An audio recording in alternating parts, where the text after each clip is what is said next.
A company earn a profit of rupees 3 lakh per annum after meeting its interest liability of rupees 1,20,000 on 12% debenture. ये जो 3 लाख रुपए का profit दे रखा है ये इंटरेस्ट माइनस करने के बाद का दे रखा है और इंटरेस्ट है 1,20,000। तो अगर मैं 3 लाख में 1,20,000 वापस ऐड कर दूं मीन्स हमारा EBIT 4,20,000 रुपीज। टैक्स की रेट 50%, नंबर ऑफ शेयर एक शेयर 10 रुपीज का 80,000 शेयर और रिटेन्ड अर्निंग है हमारी 12 लाख रुपए। Company propose to take up an expansion scheme for which a sum of rupees 4 lakh is required. हमें एक्सपांशन करना है और इसके लिए हमें 4 लाख की और रिक्वायरमेंट है। It is anticipated that after expansion the company will be able to achieve the same return on investment as at present. Required fund can be raised either through डेप्ट, लोन से अरेंज करो 12% पे, और या फिर share issue करो और share हम पार पे इशू करेंगे अगर शेयर इशू करते हैं तो। कंप्यूट अर्निंग पर शेयर, अगर एडिशनल फंड लोन से अरेंज करते हैं तो और एडिशनल फंड शेयर इशू करते हैं तो, और आपको एडवाइस करना है कौन सा सोर्स बेस्ट है, एडिशनल फंड लोन से अरेंज करना चाहिए या शेयर से।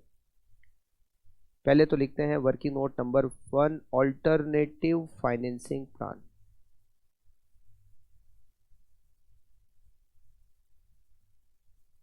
हमें टोटल अरेंज करना है 4 लाख रुपीज और हमें इसके लिए 2 प्लान दे रखे, या तो लोन या फिर शेयर, फर्स्ट और सेकंड। फर्स्ट प्लान में लोन ले रहे हैं जिस पर रेट ऑफ इंटरेस्ट 12% है, 12% डेप्ट, 4 लाख रुपए पूरा लोन से अरेंज कर रहे हैं। और सेकंड प्लान में 4 लाख रुपए पूरे इक्विटी शेयर से अरेंज कर रहे हैं।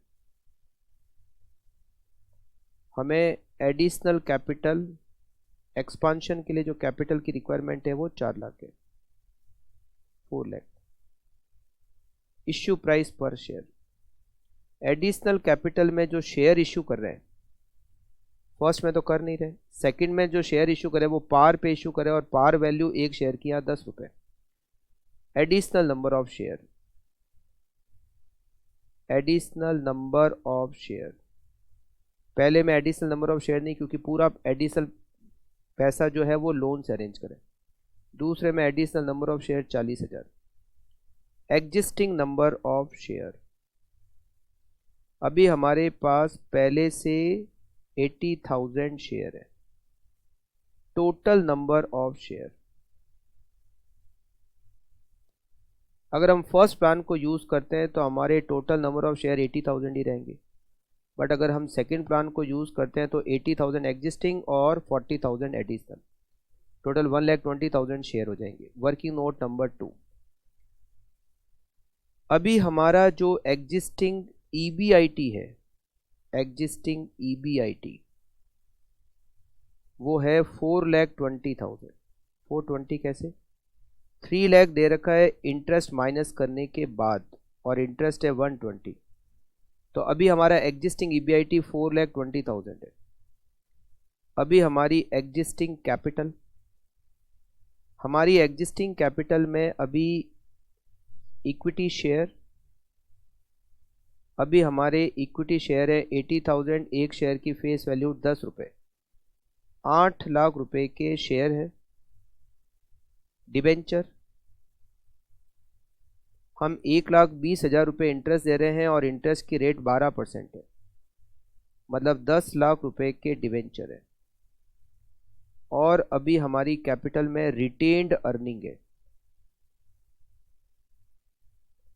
और हमें रिटेन्ड अर्निंग अभी जो है वो दे रखी है 12 लाख रुपए। मतलब हमारी जो एग्जिस्टिंग कैपिटल है वो 8 lakh equity share, 10 lakh debenture और 12 लाख की रिटेन अर्निंग, टोटल 30 लाख हमारी एग्जिस्टिंग कैपिटल है। हम 4 लाख रुपए और अरेंज कर रहे हैं एक्सपांशन से। Total capital after expansion equals to, अभी है एग्जिस्टिंग कैपिटल 30 लाख, 4 लाख हम और अरेंज कर रहे हैं, तो आफ्टर एक्सपांशन हमारी कैपिटल हो जाएगी 34 लाख। तो अभी हम जो EBIT अर्न कर रहे हैं 4,20,000, वो 30 लाख की कैपिटल पर अर्न कर रहे हैं। तो एक्सपांशन के बाद तो कैपिटल 34 लाख हो जाएगी, तो हमारा EBIT कितना हो जाएगा? अगर एक्सपांशन के बाद का EBIT हमें क्वेश्चन में दे रखा हो तब तो कैलकुलेट करने की ज़रूरत नहीं, बट अगर नहीं दे रखा हो तो आपको इस तरह से अरेंज करना पड़ेगा कि अभी एग्जिस्टिंग EBIT कितना है 4,20,000, अभी एग्जिस्टिंग कैपिटल कितनी है 30 लाख, और आफ्टर एक्सपांशन कैपिटल हो जाएगी 34 लाख। तो 4,20,000 का EBIT 30 लाख पे है, तो 34 लाख पर कितना EBIT हो जाएगा? 4,76,000 का EBIT हो जाएगा। Now we calculate earning per share. EPS का फॉर्मूला होता है EBIT minus interest 1 minus T minus preference dividend divided by number of equity share.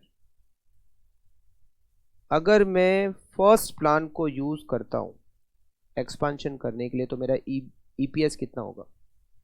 मेरा EBIT हो जाएगा 4,76,000। मेरा इंटरेस्ट, एग्जिस्टिंग इंटरेस्ट है 1,20,000, और फर्स्ट प्लान में मैं 4 लाख रुपए लोन से अरेंज कर रहा हूं जिस पर रेट ऑफ इंटरेस्ट है 12%। तो 4 लाख का 12% 48,000 इंटरेस्ट और हो जाएगा।